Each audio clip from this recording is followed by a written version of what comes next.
half of old Americans were poor the year before Social Security. Roughly 50% of people over 65 lived in or near poverty in the early 1930s, and the ones who stayed afloat were kept there almost entirely by their adult children.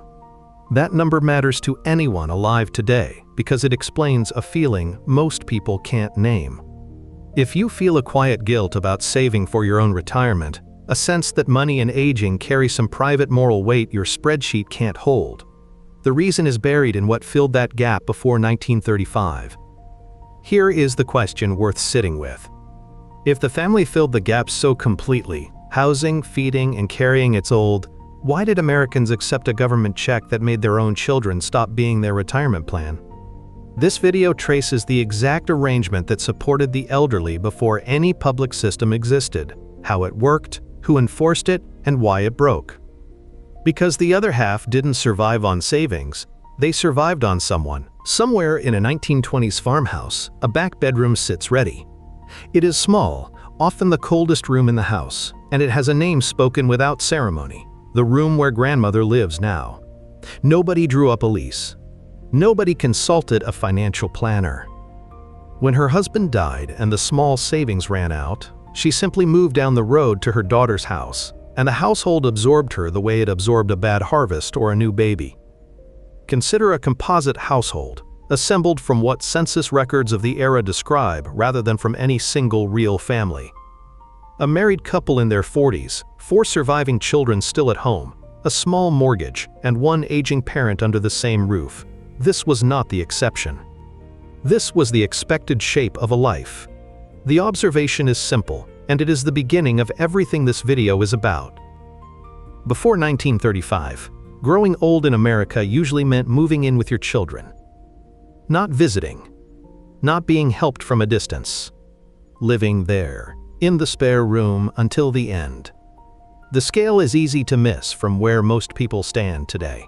Historical estimates suggest that around 1900, roughly 6 in 10 Americans over 65 lived in the household of an adult child or another relative. Living alone in old age was not a lifestyle. For most, it was a near impossibility because there was almost nothing to live on alone. This is what actually kept half the elderly alive when there was no system, not a pension, not an insurance policy, a spare room and the unspoken understanding that it would be made available. And here the observation opens into something larger. The spare room was not charity. And it was not sentiment, though sentiment often came along for the ride. It was infrastructure. In the absence of any institution designed to carry the old, the household itself became the institution. The dining table was the benefits office. The daughter was the caseworker. The reciprocity was the funding mechanism. Look closely at how the arrangement was described at the time, and you notice the language is domestic, never economic. Nobody spoke of a transfer of resources across generations. They spoke of duty, of taking mother in, of doing right by your father. The financial reality was enormous, but it was dressed entirely in the vocabulary of love and obligation, which is precisely why it felt like something other than money. That disguise matters. When a modern person opens a retirement account, the transaction is explicit. Dollars in, projected dollars out, a number on a screen. When a 1920s family made room for an aging parent, the transaction was equally real, but deliberately unpriced. The cost was measured in a bedroom given up, in meals stretched further, in a daughter's years spent on care that no ledger recorded. It was retirement funding that dared not speak its own name. The people inside this arrangement did not experience it as a policy choice. A grown son knew, without ever being told, that his parents' final decade was his responsibility. A widowed mother knew which of her children would take her in, and often, in what order. The obligations were as precise as any contract, and no one had signed anything. That is the strange thing about the world before the check arrived. There was no agency, no enrollment, no eligibility formula, no card in a wallet. There was only a dense web of expectation that everyone could read fluently, and no one had written down. Nobody called it a system, yet everyone knew their exact place in it. Why would anyone accept an arrangement that cost a bedroom, a daughter's years, and a household savings, and accept it without complaint, generation after generation? Because on the numbers available to a family in 1910, it was the most rational insurance product ever designed. Return to the composite household from a moment ago, the married couple in their 40s, 4 surviving children, 1 aging parent in the back room. Widen the lens and watch how the arithmetic actually worked. That couple was, at that very moment, doing for the grandmother exactly what they expected their own 4 children to do for them in 30 years. The spare room was not a one-way gift. It was a premium being paid into a policy the payer fully intended to collect on. This is the mechanism worth slowing down for, because it is the entire logic of the pre-1935 world compressed into a single loop. Children were the retirement account. You did not fund old age with dollars set aside, you funded it with sons and daughters raised. Each child was a claim on future care, and having several was diversification. Because in an era of high childhood mortality and dangerous work, no single child was a safe bet. 4 children were not sentimentality. 4 children were a hedge. And the terms were unusually favorable. Consider what made the policy cheap to run. Lifespans were short, so the payout period was brief. A parent who reached 65 in 1900 was not expected to need care for 25 years, but for a handful. Households were already producing everything the arrangement required: a roof, a garden, hands for the work. The marginal cost of one more person at the table was low when the table was already set for 6. And children stayed close.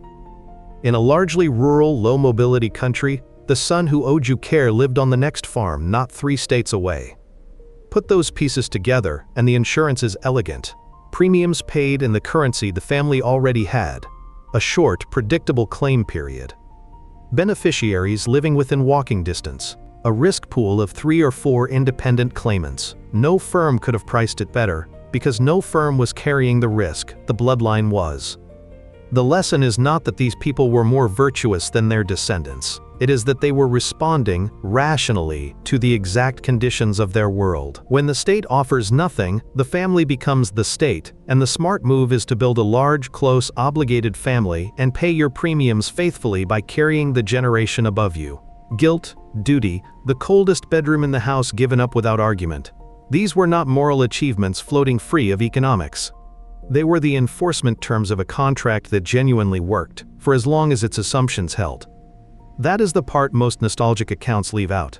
The system was not beautiful, it was actuarially sound, it paid because the math paid. Sit with that for a moment, because it reframes everything that comes next. Half the elderly survived on this, not on savings, not on the government, but on a privately held, family-underwritten insurance policy denominated in obligation. It kept them alive precisely because the terms lined up: many children, short retirements, everyone within reach. But insurance only pays when the terms hold, and the terms, the number of children, the length of a life, the distance a son would travel, were quietly changing. A large, close, obligated family paid its premiums faithfully. But affection alone never collects on a policy, and the arrangement did not run on affection. It ran on something colder and far more reliable. Consider 2 grown sons in the same county around 1915. One takes his widowed mother into the back room without a word of protest. The other lets it be known he cannot manage it. The house is small, the wife is unwell, times are hard. Both men love their mother. The difference between them is not the depth of feeling in the heart. The difference is what the second man now walks into at church, at the general store, at the funerals he cannot avoid attending. He becomes the son who put his mother out. The label follows him. It attaches to his children. It shapes whether his neighbors extend credit, lend a team of horses, or vouch for him when he needs it. Here is the central truth the domestic vocabulary was built to hide. The contract that carried the elderly was not enforced by love. It was enforced by shame, and shame was enforced by the fact that everyone was watching and no one could leave. Historians and demographers studying household composition and old age support in this period, including the work synthesized in studies of the pre-Social Security elderly, such as Dora Costa's Economic History of Retirement, describe a support system that functioned less like generosity and more like a reputation market. In a tight, immobile community, a person's standing was collateral. Reciprocity was the interest rate. You cared for your parents, in part because you had watched your neighbors do it.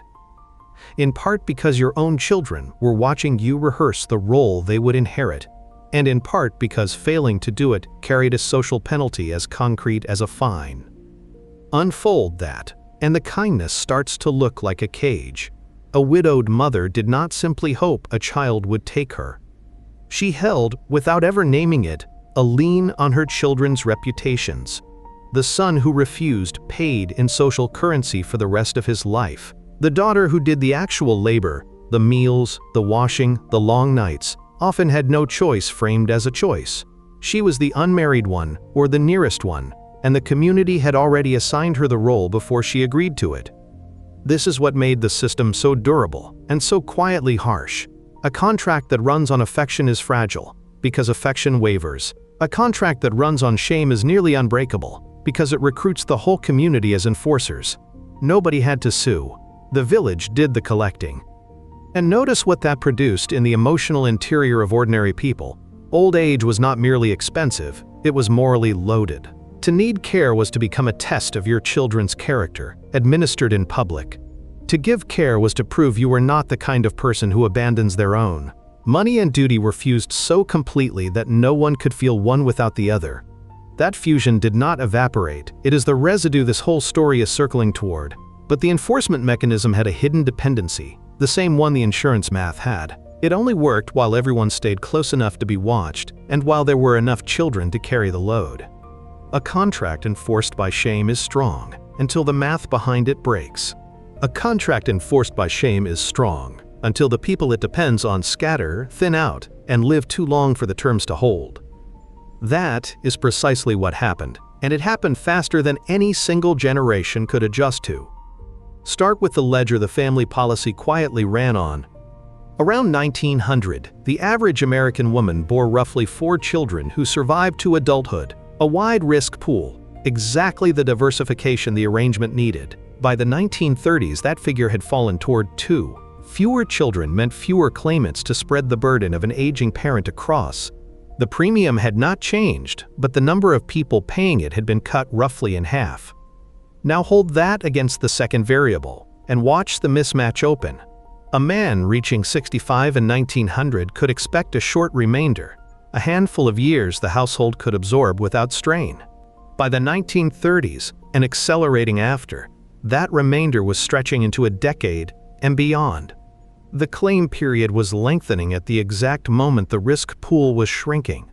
An insurer facing that combination, fewer payers, longer payouts, would have called it insolvency. The family faced the same equation without the word for it. Then came the third break, and it was the quietest of the 3. Consider 2 sons moved forward 30 years. In 1910, the son who owed his mother care lived on the next farm. Proximity made the obligation enforceable and the labor possible. By the 1930s, that son had taken a factory job in Detroit or a clerk's desk in Chicago, and his mother was still in the county he left. The move was rational. The work was there, the farm was not. But mobility severed the 2 things the contract required at once: the physical presence that made care deliverable, and the neighborly gaze that made refusal costly. You cannot shame a man who lives 400 miles from everyone who remembers his mother. Put the 3 scenarios side by side, and the collapse is not a mystery, it is arithmetic. The old policy priced itself on many children, short retirements, and everyone within walking distance. The new America offered 2 children, long retirements, and sons dispersed across state lines. Every assumption the arrangement had rested on inverted inside a single lifetime. This is the turning point most tellings miss. The family system did not fail because people grew selfish. It failed because the numbers underneath it moved. The daughter who would once have taken her mother in now lived in an apartment in another city, working a job that did not pause for caregiving. The parent who once needed 3 years of shelter now needed 12. The 4 siblings who would have shared the load were now 2, and one of them was gone. So by the early 1930s, the country arrived at a specific and cruel position. Half the elderly were poor, the number this whole story opened on, and the informal machine that had carried the other half was breaking down precisely as the Depression stripped families of the savings that might have cushioned the transition. The insurance had lapsed while the insured kept aging. The contract had not been repealed. The conditions that made it pay had simply dissolved. Something had to move into that vacuum, and into that collapsing arrangement walked a monthly check, and it changed far more than income. A monthly check does not sound like a revolution. When the first Social Security benefits arrived in 1940, $16, $30, modest sums by any standard, they were the state's answer to the collapse the previous decade had exposed. Yet that small, regular deposit did something no amount of private savings ever had. It did not merely supplement the family arrangement. It dissolved the obligation the arrangement was built on. Watch the mechanism, not the money. Before the check, a widowed mother's survival was a claim held against her children, a lien on their reputations, collectible in public. After the check, her survival was a claim held against the state, collectible at a window from a stranger, with no witnesses at church. The son in Detroit no longer had to choose between the factory job and the back bedroom. The debt did not get paid off. It got transferred to an institution that felt nothing and remembered no one. Consider the historical parallel, because America was not first. Germany had built a state pension in 1889 under Bismarck, and observers there had already noticed the pattern. Once the state assumes the care of the old, the moral weight of that care thins inside the family. What had been a sacred duty becomes an administrative fact. The same conversion happened in America, only compressed and accelerated by the Depression. A country that had run old age through the bloodline for centuries switched, within a generation, to running it through a federal ledger. And here the change becomes strange. The check was liberating. It freed adult children from a burden that had grown mathematically impossible to carry. It let old people live alone with dignity, needing no one's spare room. By almost every measure of welfare, the arrangement that replaced the family was superior, more reliable, less cruel, immune to a son's bad luck or a daughter's exhaustion. Yet something was quietly amputated in the exchange. The pre-1935 contract had bound the generations into a single unit of obligation.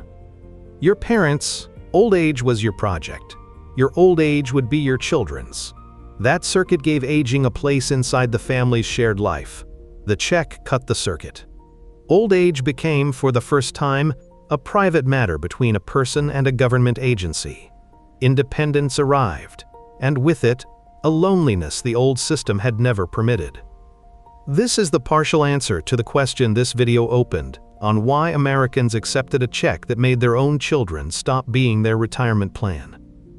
They accepted it because the family plan had already stopped working, and because the check offered escape from an obligation that had come to feel like a trap.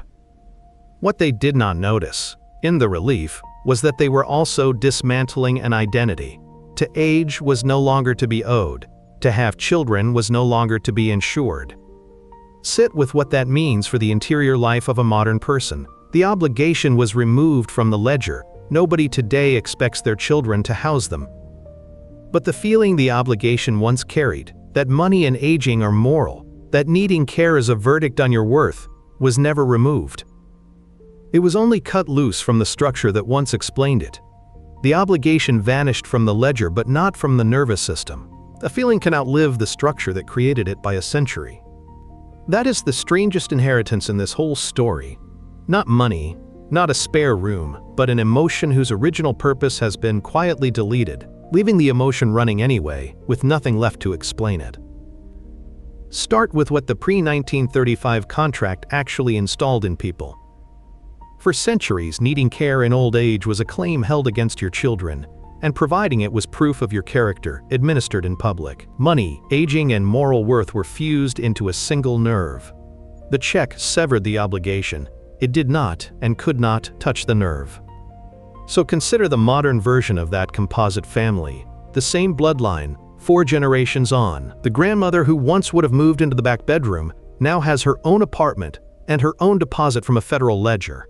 Her children are not expected to house her, and yet watch what happens inside them. The daughter, funding her own retirement account, feels a low guilt she cannot source, as though setting money aside for her own old age were somehow selfish, a way of announcing she does not intend to be a burden, which means admitting there is a burden to be. The son, glancing at his aging father across a state line, feels a debt with no invoice attached. Neither of them owes a spare room. Both of them feel the weight of one.